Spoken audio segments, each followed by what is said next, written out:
climate resilience in the Hudson Valley region. So just some brief context and how we came to start working with Dr. Grabowski. Starting kind of at the high level, many of you probably are already aware of, weather versus climate. Weather is what you wear day to day. Climate is what you have in your closet. And if you've spent time in the Hudson Valley, you know how dynamic it is here. We have cold and dry, and we have wet and hot, and everything in between, heat waves, massive snowstorms, hurricanes. So we're really dealing with, every year can be different, every day can be different here. New York State does fund regular climate modeling to understand what the state's major climate hazards and risks are. And what that shows is that we're actually our climate is changing faster than national and global averages. That doesn't mean that we have the worst climate change, but it means that certain hazards, increasing temperatures, more intense precipitation, and rising sea level is greater than average in our state. So that leads to different impacts to humans, flooding, drought, heat waves. So it's a challenge, but it's also an opportunity that we're trying to step up and provide a model for how we can adapt to these risks. Our team really started to grow over a decade ago after the state suffered some really intense hurricanes, Irene, Lee, and Sandy in 2011 and 2012. And unfortunately, that trend, has continued. Although those were, major events, we've seen heat, wildfires, hurricanes, flooding, drought since then. Last year, we had some significant drought and heat waves in New York State, some flooding events as well. So this is one of the trends that we expect to continue. If you look along the tidal Hudson River, again, where they're dealing, many communities, depending on how you count it, around 90 communities are on the tidal Hudson. Many of them are very small towns and villages, and a handful of small cities and some larger cities like Yonkers. They're dealing with, basically a waterfront that's going to be changing through the century and beyond. And the river rising with sea level is taking back more of the land, larger flooding events, more flooding events that are deeper and inundating more of the land. So one thing my team does is try to understand those risk metrics and see, what they look like out to year 2100. You don't need to look at all of these numbers here, but basically the overarching, what I'm trying to show is that our flood risk today is going to be an order of magnitude larger in the future. When we talk about a 10-year storm, it might be 30, right now it's estimated 30 million of damage. These are just estimates for those tidal Hudson River communities. In the future, that's going to be, a much larger storm, a much more damaging storm. So you see, year 2080, high sea level rise, you could have a 100-year storm could be $1 billion event. So we already have it. This is not a future issue. This is a today issue. This also shows the FEMA flood insurance numbers, that there's a lot of repetitive loss. There's a lot of policies that have been paid out.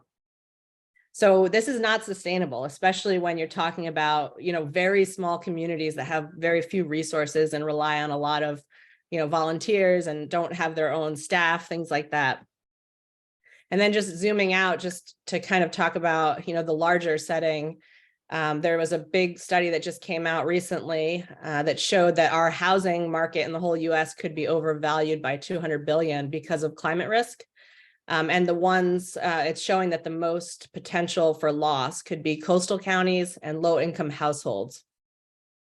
So kind of getting, we are a coastal area because of the tidal Hudson, and getting into, low income households in consideration of equity. Another major study that came out a few years ago, very disturbing results that as disaster cost rises, so does inequality. From 1999 to 2013, it showed that white families gained $75,000 of wealth after a natural disaster, while Black families lost $50,000. It's very, very concerning, and it's not surprising to people that I think have worked in this field and know that going through, trying to access government assistance, your ability to kind of handle disruptions to housing and your income, your ability to access recovery funding, that is not, shared equally across our country and even just within our communities.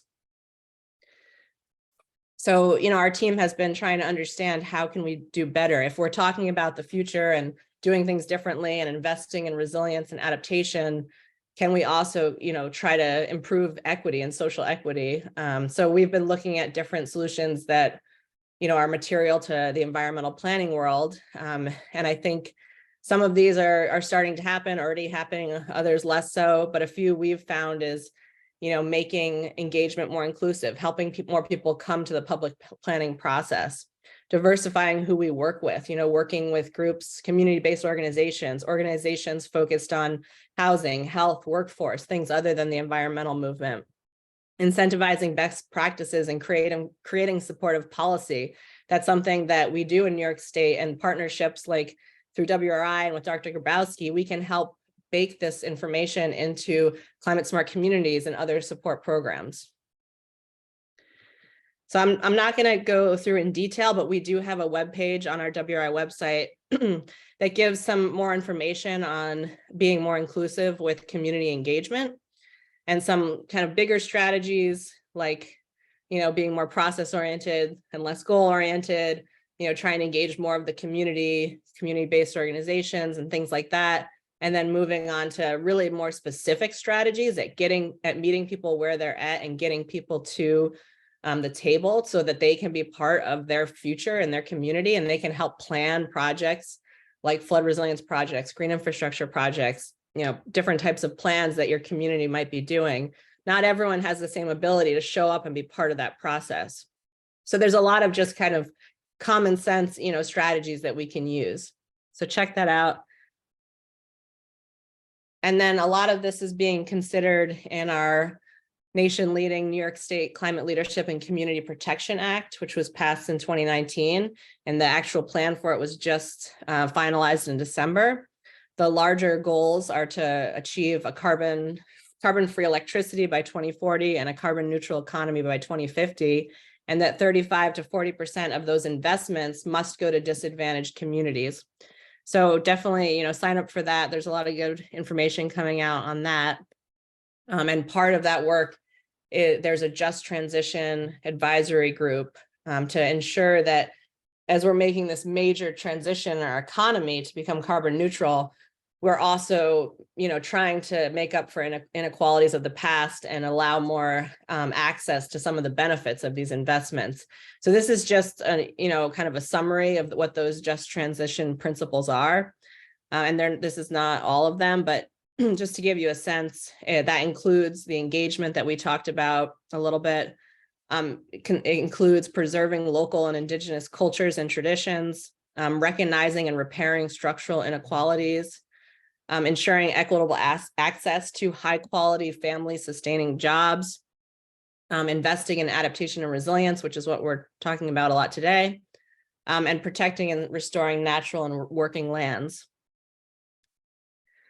Okay, so now the last part of my intro is really getting back to the Estuary program and WRI and some of the work we're doing on the ground in the Hudson Valley.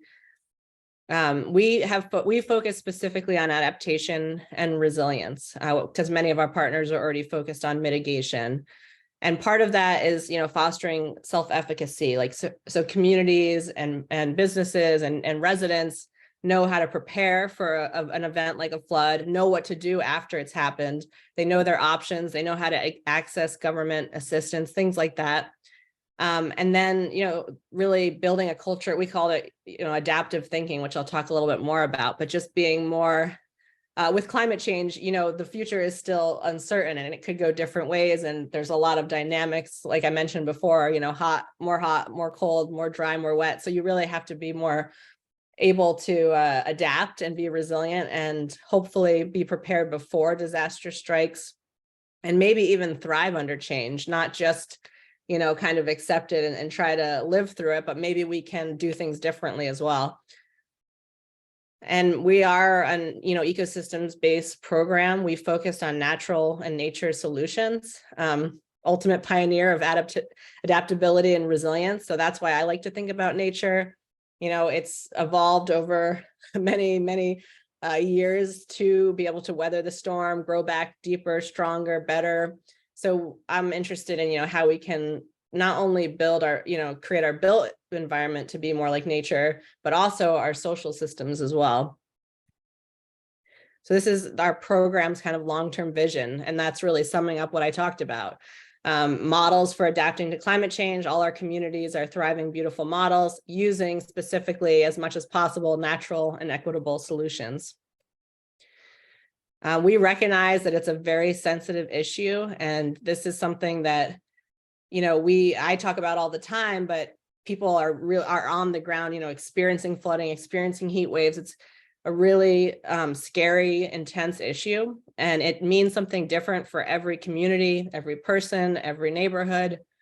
So we really are just try to help empower and help build capacity on the community level so that they can create their own adaptation journey. Yeah, I mentioned earlier, adaptive thinkers. I think this is a big part of it that I used to talk about before COVID. And now I feel like with the pandemic, a lot of people can really relate to this even more so, that you have to learn how to do things differently. You have to, be willing to unlearn how you've done things in the past. And I think that's an important aspect. So just closing up here to give you a kind of a feeling of a couple of our specific programs. I mentioned the Climate Smart Communities is a certification program for New York State, and it's a roadmap for communities to become climate smart.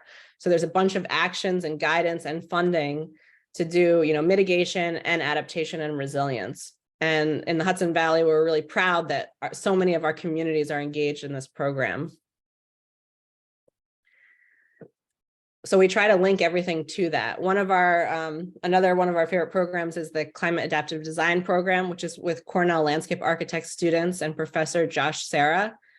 And it's really working from a standpoint of design and inspiration to help communities think about and envision and actually picture their future. It focuses on sea level rise and flooding in our waterfront communities. But we found that it's been a really effective way for communities to start the conversation and actually be able to picture what the future could look like and talk about what's important to them. And then lastly, I'll mention our Flood Resilience Network is bringing communities together so they can work on this together and not all on their own. And that's one of my favorite roles working at WRI and the DEC is that we can help connect between communities, state agencies, and researchers like Dr. Grabowski and Josh Sarah and others at Cornell and elsewhere, because it's not so easy, making those connections if you're a community on the ground. So that's really what I see our team's role is, being that connective tissue. And part of that is bringing them, funding and helping them tee up projects.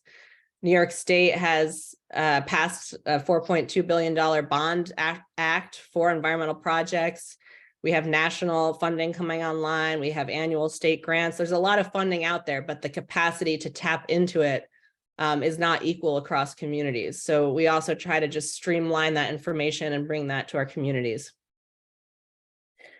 All right, well, I'm so excited to introduce Dr. Grabowski, who we came across a few years ago when we were looking into green gentrification, and we're so excited to find someone locally we're also working on it, and built a relationship with him over the years. And then he has been doing this research with WRI funding, and now he's going to share some of those initial insights, and then we're going to bring that over time into our programs and our communities and our policy work here in the Hudson Valley.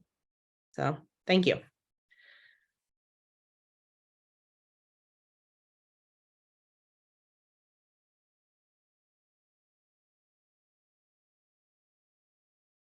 You are muted.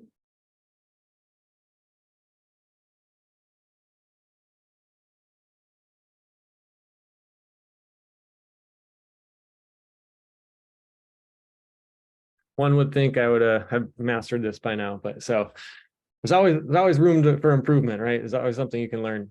So thanks so much, Libby, for that preamble.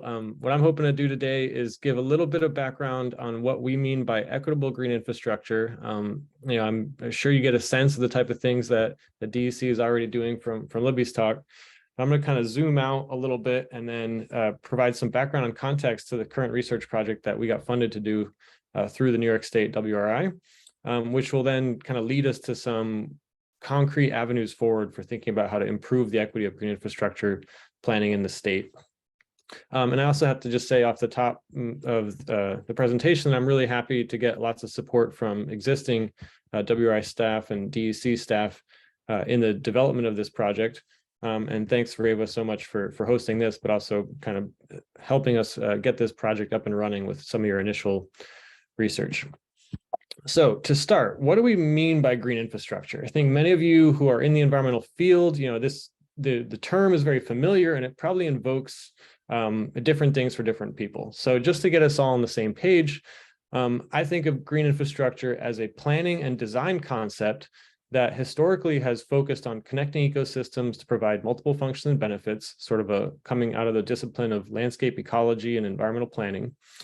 Something that the EPA basically took and ran in the early 2000s, mid 2000s, and pushed a concept about hybrid engineered elements regulating stormwater flows while providing many co-benefits, which is one of the dominant applications of the concept nowadays, but also a more deep kind of design philosophy and planning concept that tries to address the interdependencies between ecological and engineered elements for mutual benefit.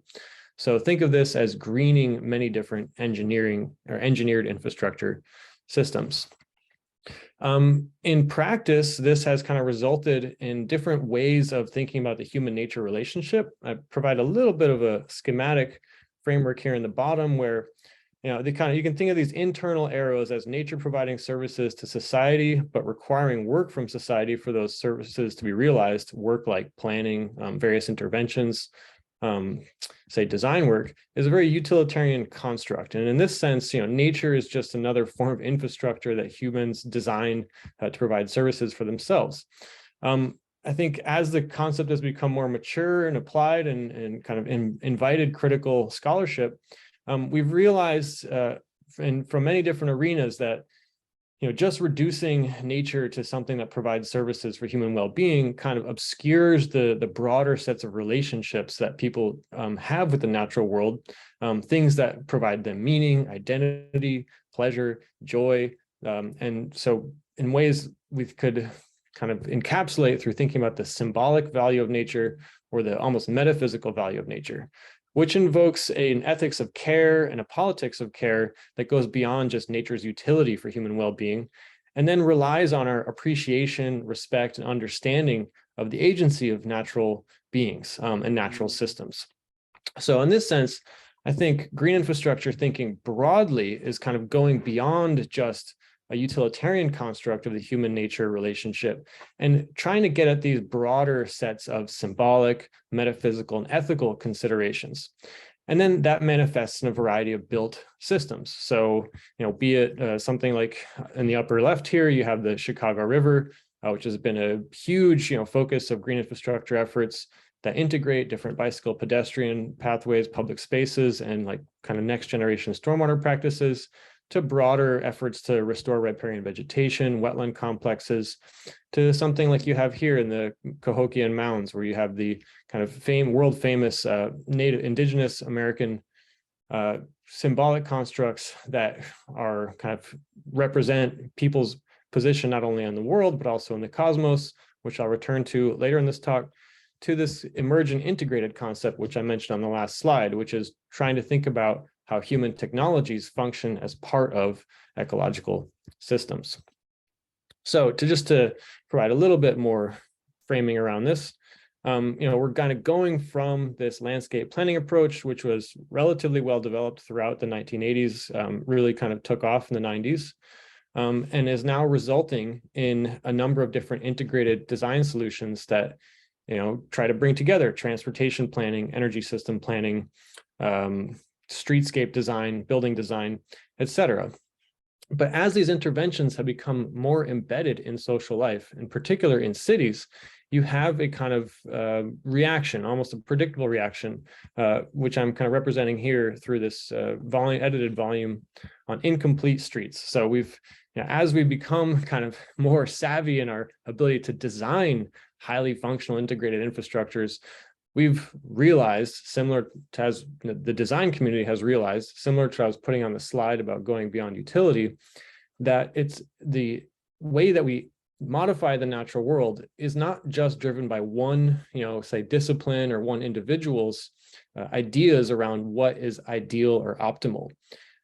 All of these alterations, proposed transformations operate in a social context and therefore have to deal with whoever's impacted by them's own visions, desires, preferences for what that environment not only looks like, feels like, functions like, but what it also means to them and what the symbolic and representative value of urban transformations are, which requires an attention to the politics of transforming landscapes and systems.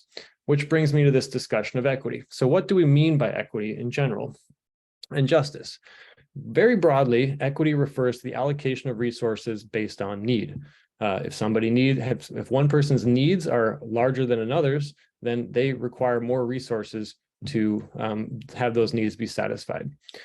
And this relies on both procedural and distributional considerations, which, if you to zoom out, kind of makes us invoke some pretty basic questions.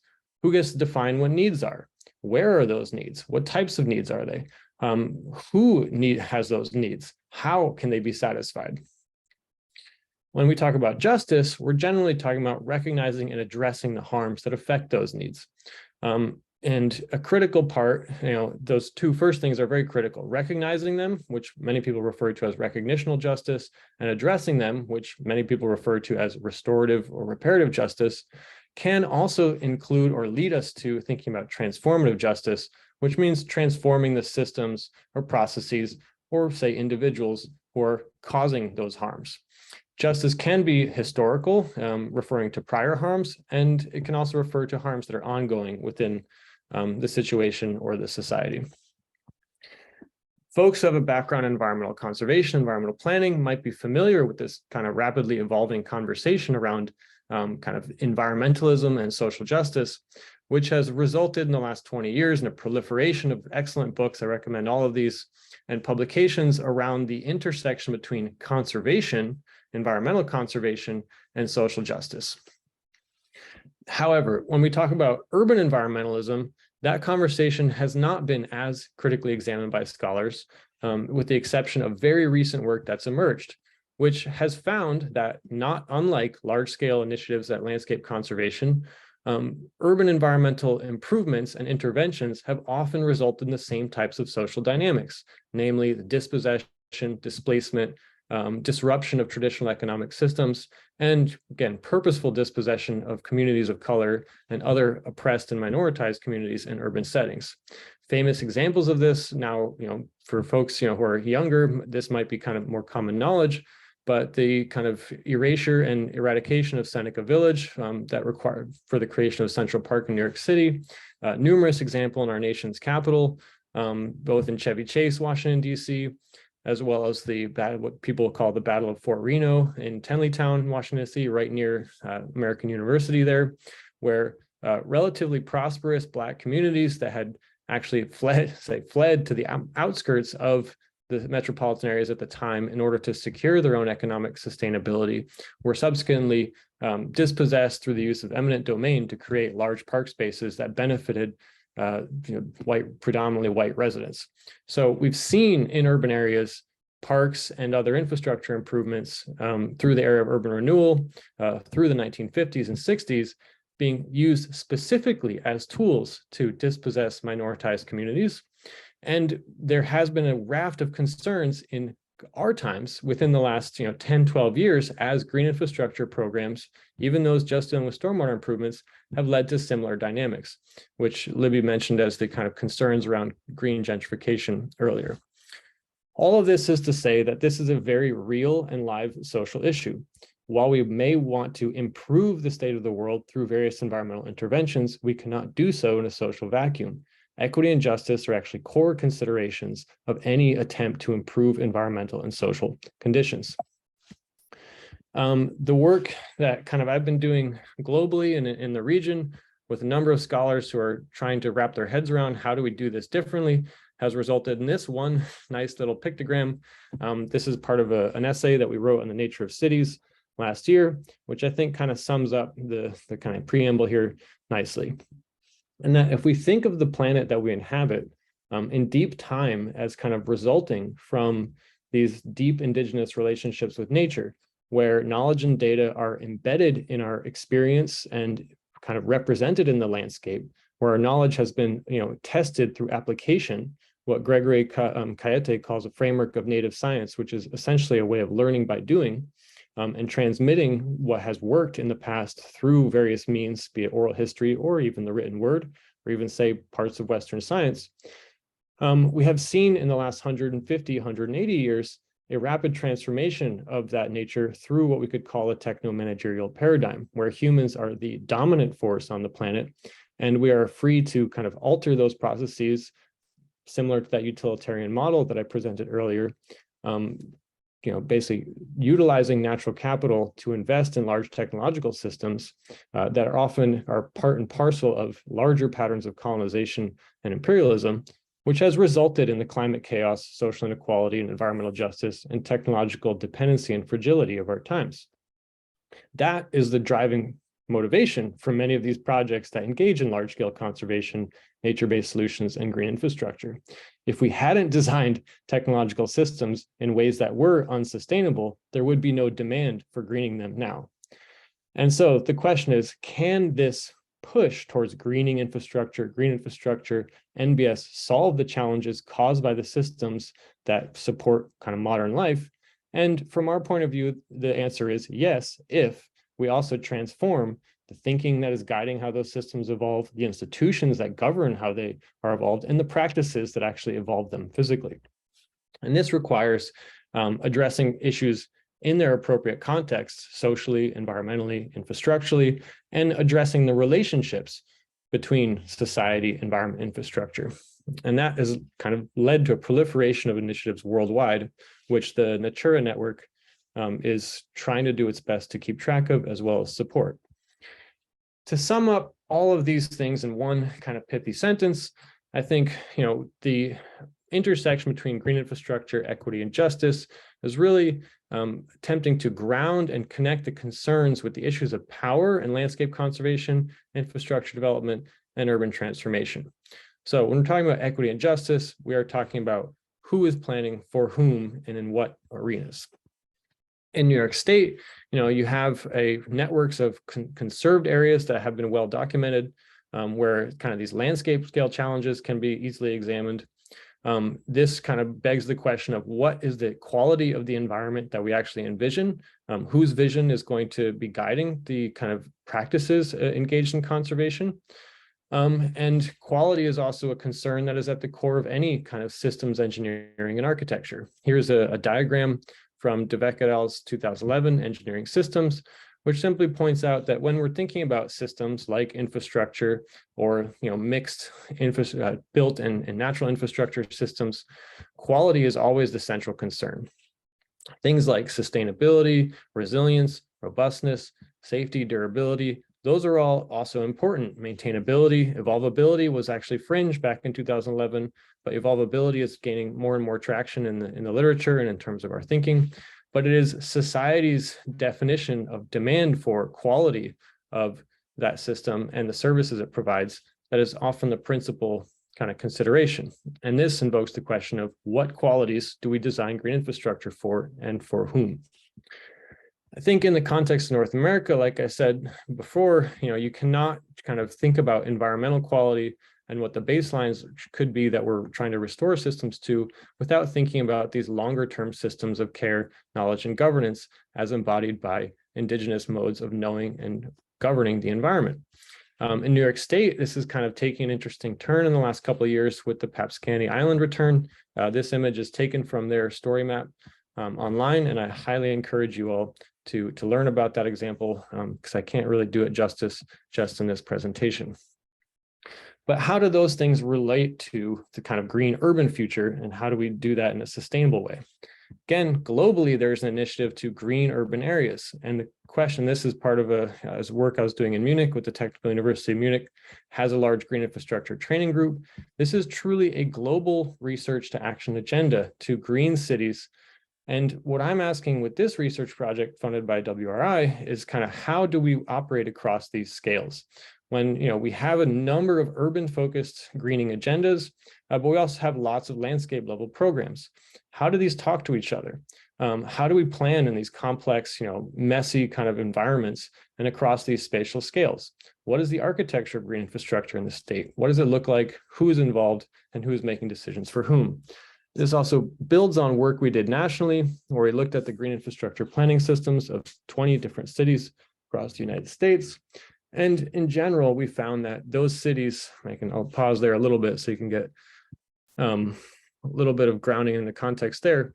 And what we found was that there's many different diverse types of city plans that try to address green infrastructure, be they transportation plans, general sustainability plans, climate plans, a number of very green infrastructure focused plans, but also a large uptake of the concept in comprehensive planning. So what we're finding is that green infrastructure is one of the key tools for at least urban transformations.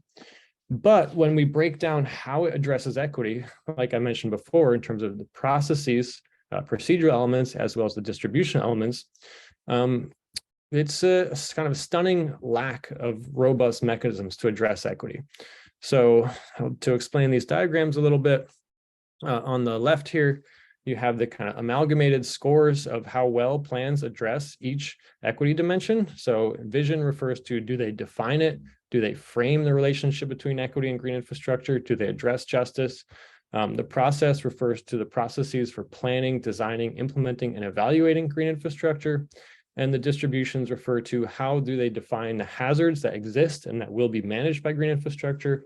What value does green infrastructure add to the urban environment? And whose labor is required by green infrastructure? Overall, on the left, when you amalgamate these things, the majority of plans have a non-existent vision for equitable green infrastructure. Those that do, the majority have a problematic vision where they think of green infrastructure as providing universal social benefit, regardless of, say, race, income, class, orientation, et cetera. And they do not take into account the fact that different communities will have differential need for GI, which, as I mentioned before, is a core tenet of equity thinking. There are many cautionary approaches that we could potentially lead to positive outcomes, but require very careful attendance to these concerns. And we do find a minority of plans, which we kind of classed in this functional category here, as showing existing best practices. So this best practices drawn from the planning literature refer to some of the types of initiatives that Libby was talking about in terms of inclusive design, inclusive planning, inclusive implementation and evaluation. And also taking into account available information on unevenness of hazards, urban value, and the differential needs of communities, as well as identifying labor opportunities that can lead to community wealth building through GI programs and the inclusion of GI in broader programs of just transition. But just, we could spend a whole seminar just on this, and I have in the past, but that paper is readily available if you want to dig into the results. So to kind of bring it down to New York State, the goals for this project were, as I mentioned, to think about and characterize the overall policy architecture of green infrastructure in collaboration with WRI staff and affiliates, largely through document analysis and website analysis, to create a survey to kind of go beyond just what's already been published to assess the current thinking around equity and green infrastructure in organizations that are currently implementing GI programs that have been identified. And when I say policy architecture, I should also kind of qualify that as that there are a lot of nonprofit and community-based organizations working on GI, but we are really focused on municipal, state, and federal programs. And then using the assessment of 1 and 2 to kind of inform knowledge dissemination around what are the current relationships, what's the current thinking, and what are opportunities to improve planning and practice.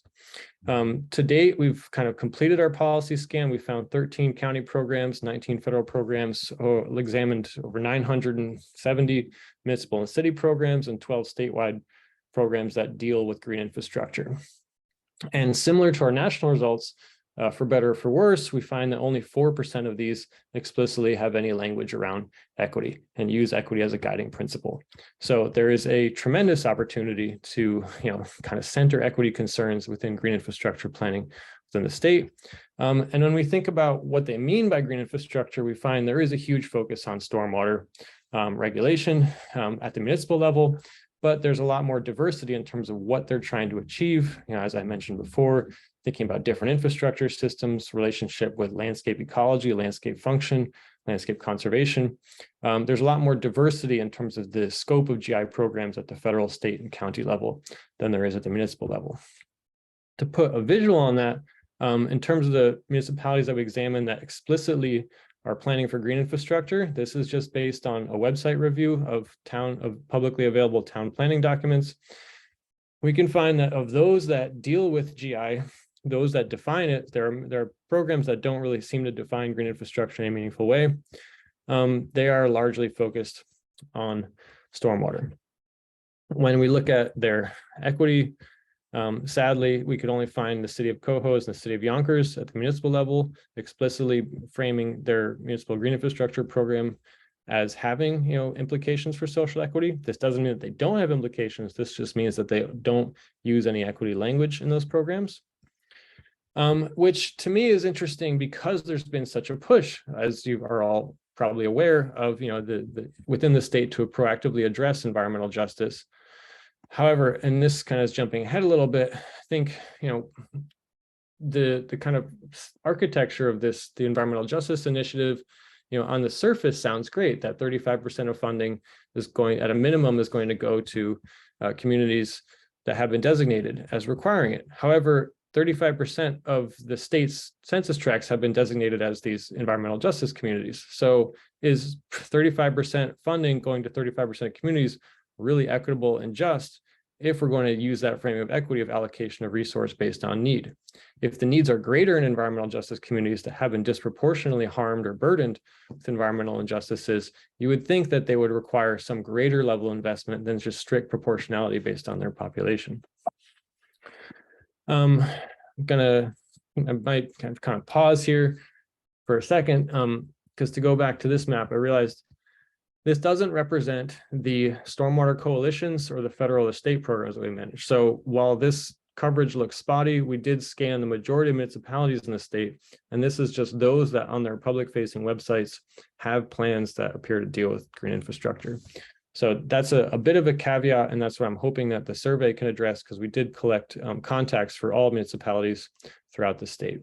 But this also will lead to some of the recommendations. So keep the fact that municipalities have very differential visibility in mind as we go forward. So this kind of preliminarily, I just want to provide a little bit more framing on the need to think about indigenous transformations of landscapes when we're talking about green infrastructure. This is some work from a colleague of mine that examined the kind of policy and planning environment in Peru, and found that despite the persistence of many indigenous architectures Andean peoples had created over thousands of years, there is pretty much a complete omission of indigenous agroecology within the country's current policy frameworks for nature-based solutions. And so it's missing a tremendous opportunity to think about how landscapes have been managed over time, how they've been transformed over time, and how those ancient systems of knowledge can be leveraged to address contemporary problems. In New England, and I guess, it's controversial if New York is part of New England, let's just say the Northeast for now. I think we have a similar kind of initiative and a similar push that's emerging in that the land grab CT project that's actually hosted at the University of Connecticut is one way of one project that's really painstakingly and painfully documented the kind of intersection of claims to land and the kind of ecological decline that we've witnessed within the region. And it's at the point where the state of Connecticut has kind of given up on anything resembling a traditional salmon fishery, despite the fact that the landscape still might have potential to do so should we choose to collaborate with ecological agents like beavers and remove pieces of problematic infrastructure like you all have been doing in the Hudson River Valley in terms of your dam removal programs. But this is just to say that the baselines for what we consider vibrant ecologies, I think, have to go back to a pre-settlement period, as they've done in many states in the Pacific Northwest. Though that's obviously, a situation that we may not have good data for, and therefore it requires a little bit more creativity and collaboration with remaining tribes to think about what pre-colonization ecological baselines look like and how we might get there. There are examples of this being done in the Pacific Northwest. Eric Kemps and others at the Umatilla Nation, in collaboration with federal and state agencies, have thought a lot about and started to implement programs that frame the need for first foods management. So again, thinking about landscapes as productive systems that also represent cosmologies, or are living examples of our relationships of care and mutual ethical consideration. How do those get embedded within very tangible practices that restoration practices as well as infrastructure management practices? There are working examples of this out there, and I strongly urge you to look at that publication in more detail.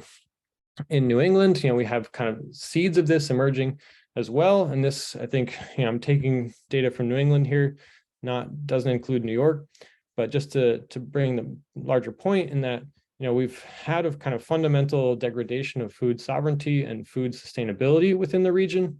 That we can see it happening through the period, the early 1900s, which is the kind of largest push of Midwestern and Western agricultural expansion, and then a real collapse from the 1950s onwards. And there's been a lot of kind of curiosity in various circles that I've encountered where, why did we have a second agricultural collapse through the 1950s? And other economists at Princeton have worked on this. And I've corroborated this in my own work, that the 1950s represented the largest dam building era in the United States. And essentially you had a transfer of wealth from the Northeast and the American East to the West through large federal programs of dam building and irrigation, many of which have yet to actually recoup their initial investment costs. So it was the Eastern taxpayer that was essentially subsidizing the creation of federal infrastructure in the American West to create a large agribusiness industry there, which then competed with remnant Eastern farmers and led to this kind of second wave of agricultural collapse. So this is just to say that federal policy is actually a key arena for intervention when it comes to creating regional, state level, and municipal sustainable systems. We can't go it alone as much as we may like to in some cases, though there is much we can do on our own. In Connecticut, one example that I think is really relevant to what's happening in New York State, especially with your Climate Smart Communities program, is our own sustainable CT program shifted from having equity being something that's addressed additionally or as one of the targets of being a sustainable community to as something that is required to be addressed to achieve any level of sustainability certification. So in the latest round of guidelines, these are now actions 1.1 through 1.3, and that all other certification actions have to be kind of addressed through an equity lens. And the kind of deeper labor equity question that this brings to mind, which I kind of urge people to reflect on,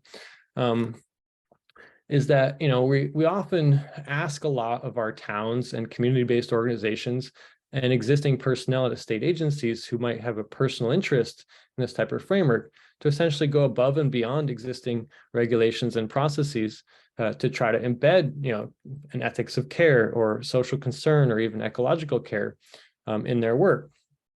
And if we're going to start asking towns to really be the leaders on implementing like equitable, sustainable transition actions, it's like, are we providing them with the resources that they need to actually engage in those types of planning exercises?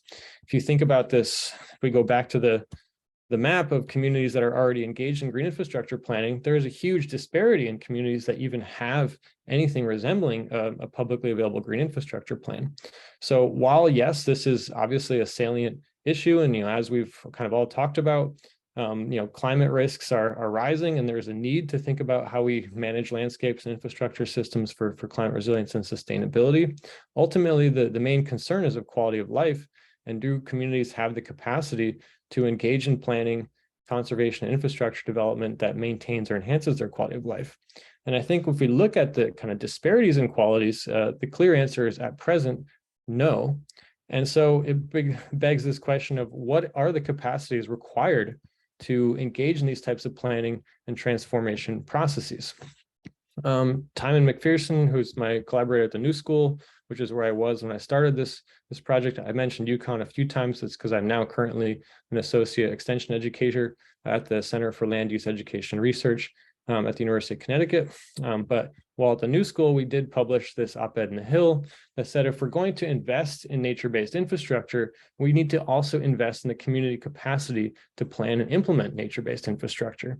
This can't simply be another top-down mandate that is maybe funded by federal and state dollars that isn't meaningfully guided and implemented by communities, which is also an opportunity to transfer wealth to those communities by and skills, more importantly, which is the kind of baseline of providing meaningful labor opportunities.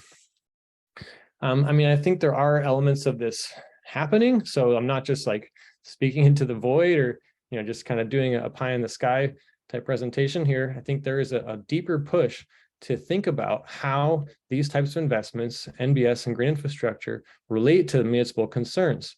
And kind of my work now that's relevant to this project is that kind of trying to update these cost of community service approaches, which look at the kind of cost of different types of land use, the cost efficiency of different types of infrastructure systems, and think about how we can generate applied planning tools, decision support systems that look at the net and long-term costs and benefits of different patterns of development, both in terms of infrastructure, land use, but also the natural values and natural ecological services provided by different types of land. So, to me, this is a necessary push to kind of go beyond just saying, okay, any given community has all of its concerns that it's already trying to manage. It now needs to additionally plan for, say, climate resilience, additionally plan for green infrastructure. This is a way to embed this kind of understanding of the relationship between fiscal sustainability and sound land use planning within municipal decision making.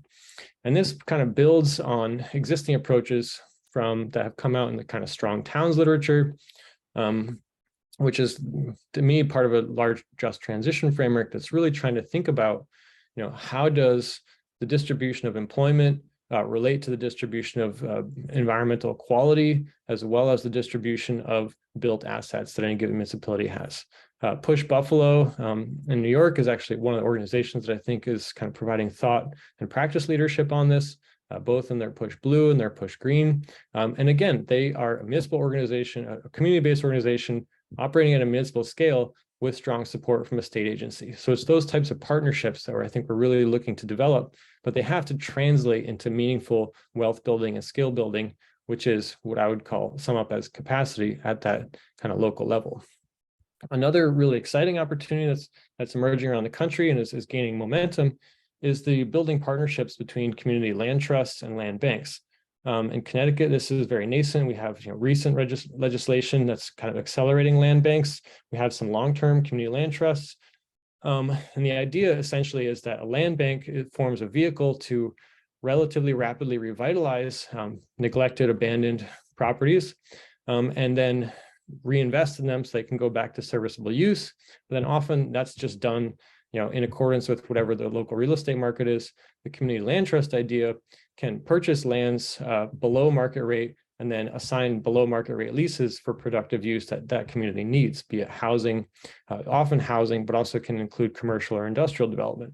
So in places like the Eastern United States, where we have a surplus of abandoned agricultural land, surplus of abandoned industrial infrastructure, this is one vehicle whereby we can not only accelerate reinvestment in those neglected or abandoned or underperforming land uses, but then also transfer them to ownership vehicles that aren't just subject to the quote unquote open market for real estate, which has a strong international dimension at this point.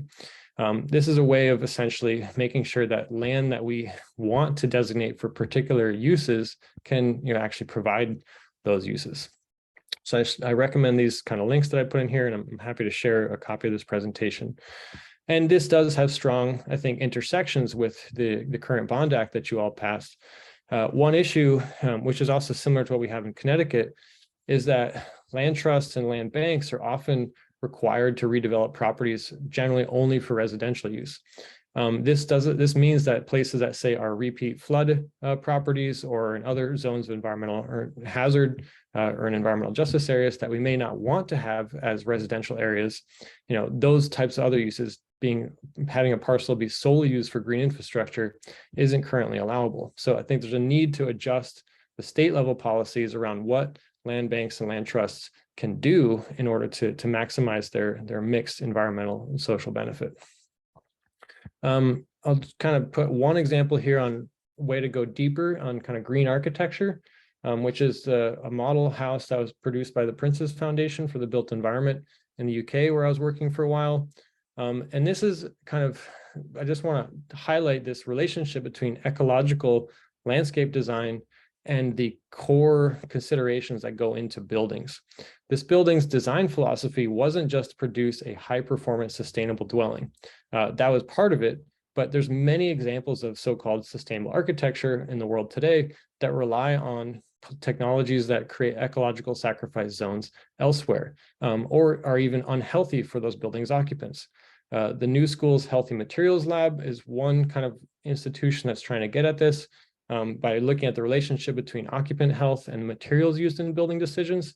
I think we need to go even broader and have initiated conversations with the Green Building Council in Connecticut to think about how the materials we use in buildings not only affect the lifespan of the building. This example here is designed to have a 200-year lifespan before major renovations are required, which is fundamentally affecting its sustainability, to how those materials influence environmental health, both for occupants, but also how as they degrade over time and go into the environment, what their consequences are. At present, many of our roofing materials, siding materials, insulations are not only toxic to their occupants, but then also break down in ways that reduce environmental quality.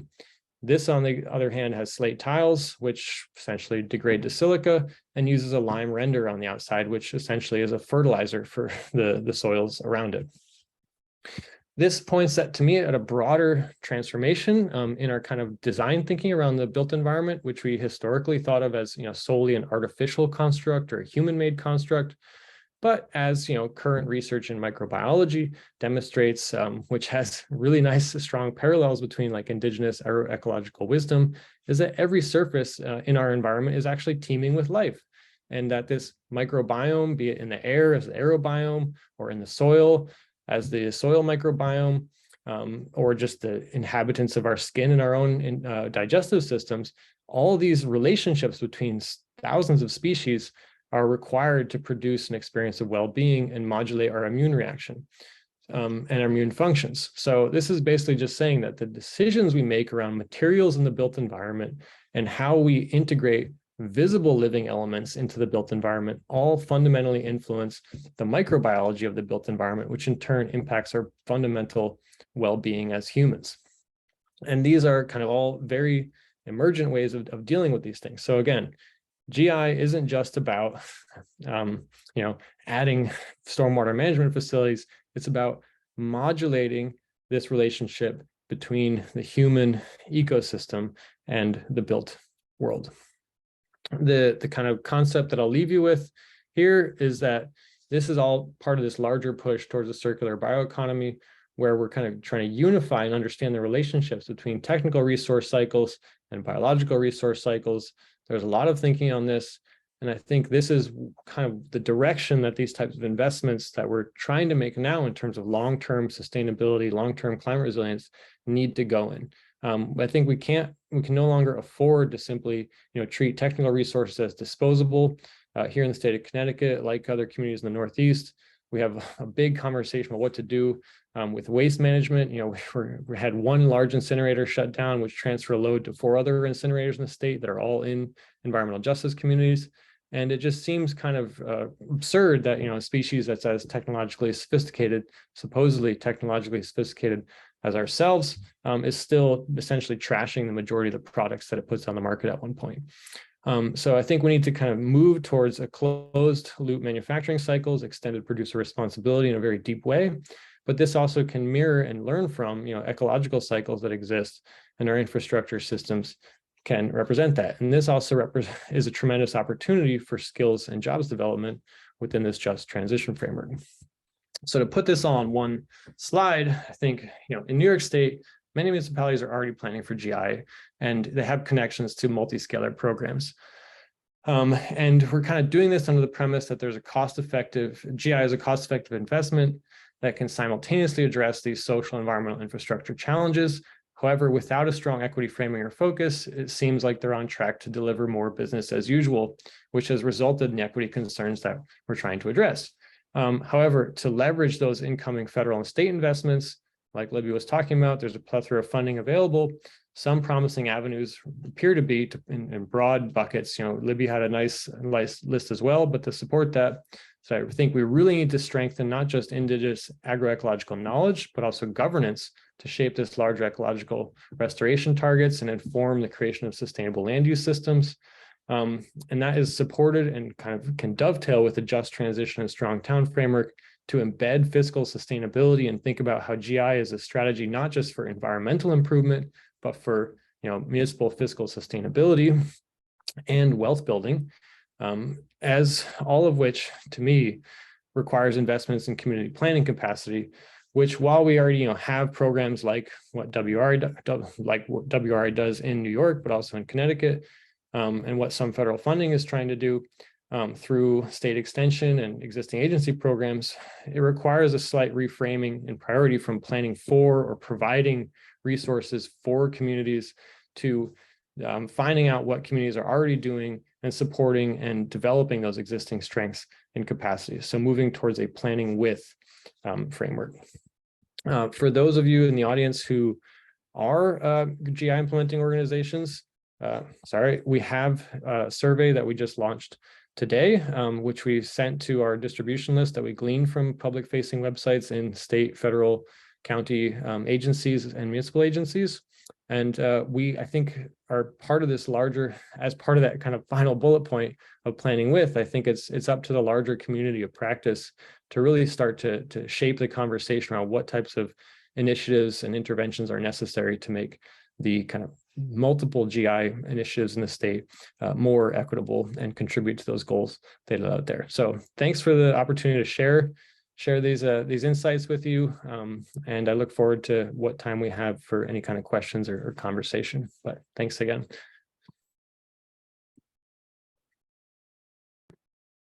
Thanks, Lee. Oh, sorry, Brian, go ahead. No, go ahead. That's a sign. Thank you. So normally how we do this round of questions is people can feel free to just unmute yourself and go ahead and ask your questions. Or if you want me to read your question out, please leave them in the chat. I already see 2 questions in the chat, and we can get started with those as you think of your questions or type them out. So the first one is by Michelle. Michelle asks, for the GI map, what were your parameters for identifying if a municipality has a green infrastructure program? Was it strictly programs referenced in a municipal plan? Did programs identified include only municipal directed programs or programs administered by nonprofits as well? So I said it a little fast, but we were only focused on those that were in an official state or municipal or county. So essentially a formal government bodies capacity.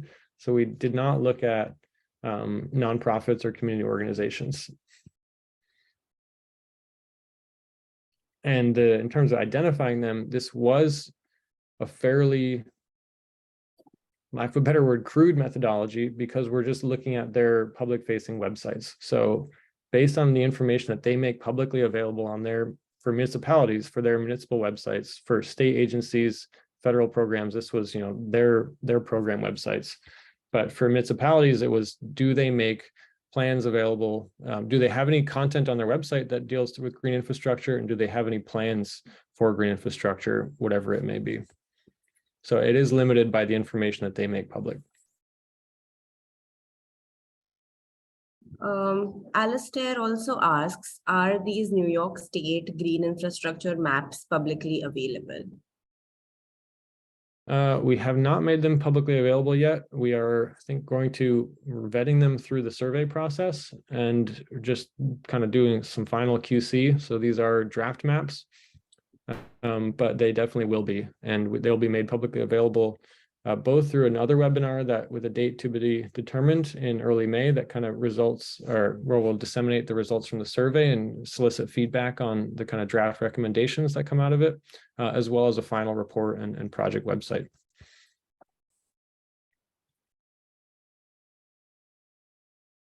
I have a question, Z. Can you hear me okay? Yeah, good.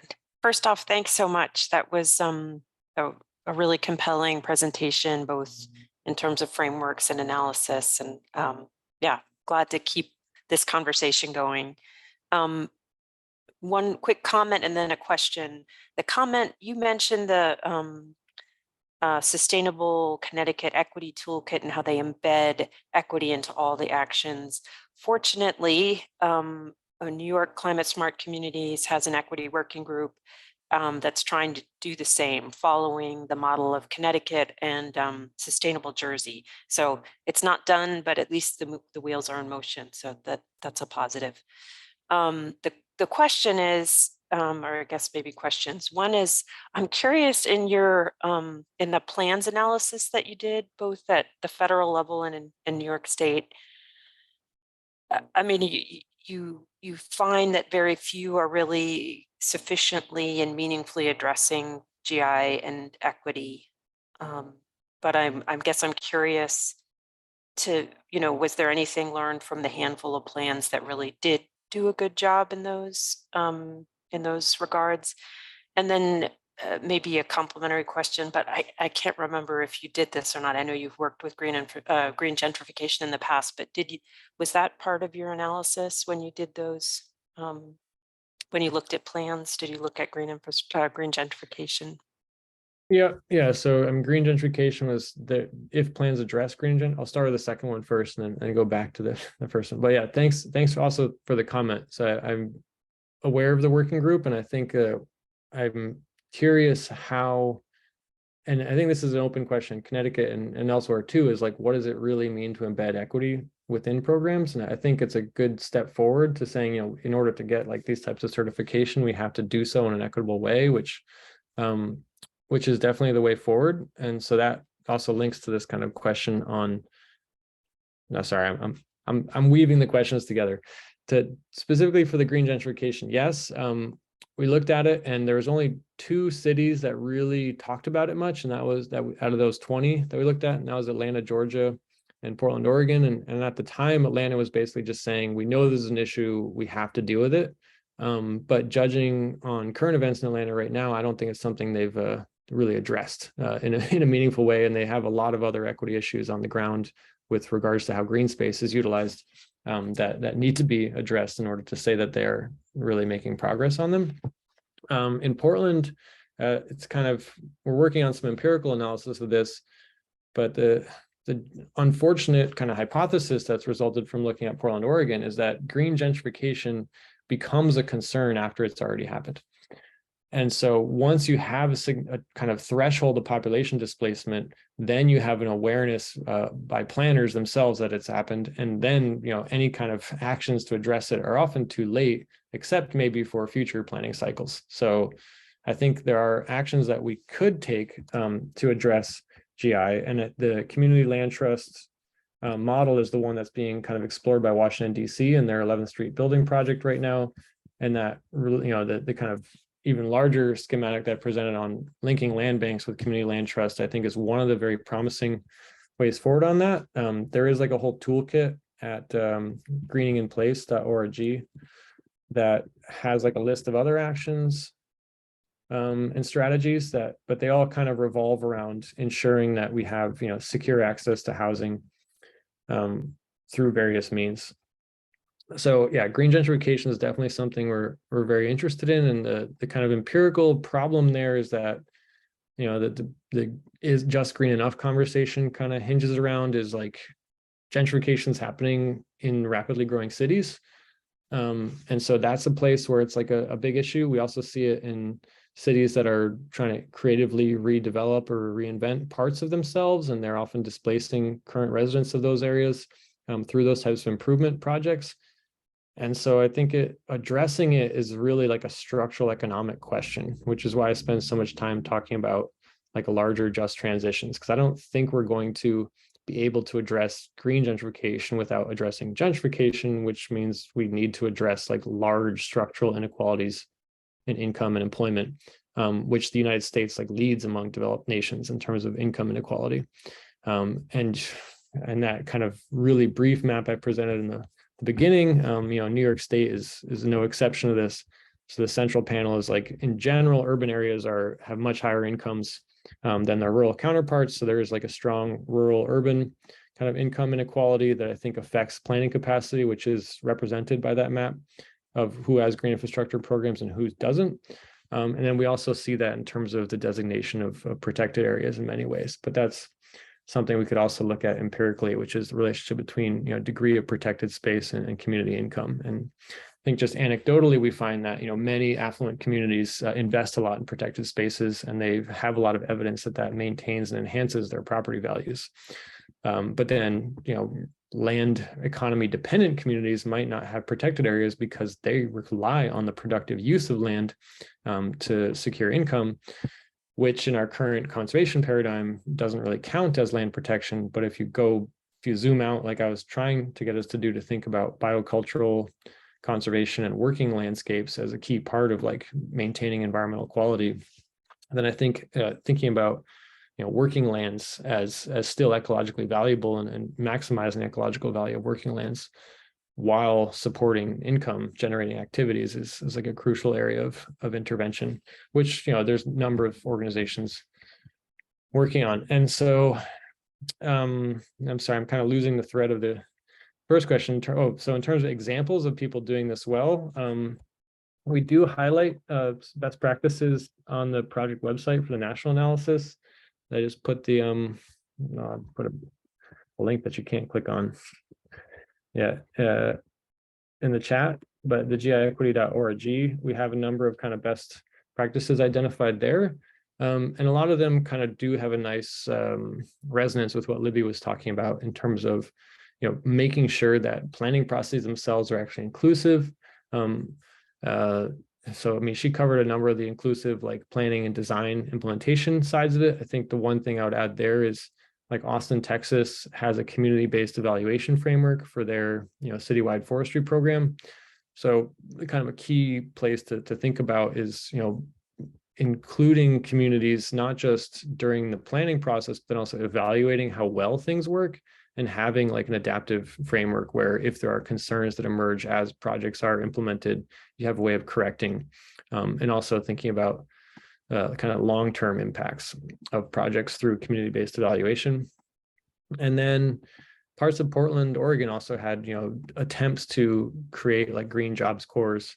New York City has like a green infrastructure kind of jobs program that's explicitly spelled out as one of the few that, and Milwaukee has a really nice kind of strategy for creating jobs through green infrastructure. New Orleans kind of copied some of those elements and the thing I really like about Milwaukee, at least on paper, is that, and in contrast to New York City, so in New York City, the jobs program, as of the plan that we analyzed was largely focused around providing maintenance jobs for low-income residents and predominantly people of color, which really just reinforces like a racialized labor hierarchy in the state, especially since those jobs weren't even union jobs, which is in contrast to their energy efficiency job programs, which says explicitly that will be union labor with opportunities for advancement and opportunities for increased certification and training. So, I mean, if green infrastructure jobs are on par with energy efficiency jobs, those would also be union jobs. They would have a living wage, guaranteed living wage, and they would have very clear pathways towards advancement for the majority of them, and they would be treated as skilled labor. But sadly, if we just think of GI as like essentially landscaping, then the jobs that come with it are just landscaping jobs. You don't need to be able to do species identification or understand soil structure or infiltration rates or the impact of different management activities on all of those things. So I think part of the push one thing that's necessary there, which I didn't really touch on in the talk, is that there's a need to think about ecological knowledge and ecological labor as skilled labor and requiring specialized knowledge and having a certification pathway that leads to like increasing income around landscape management and landscape care that currently isn't represented in the dominant landscaping practices we have, which, we colloquially call mow and blow, which is like, just mow it down, blow it out of the way, vacuum it up. Like nature's just, messy nature is just something to be regulated and made aesthetic. But really we're talking about, reversing this like sixth mass extinction that we're living through, which requires the application of deep place-based ecological knowledge and dare I say wisdom.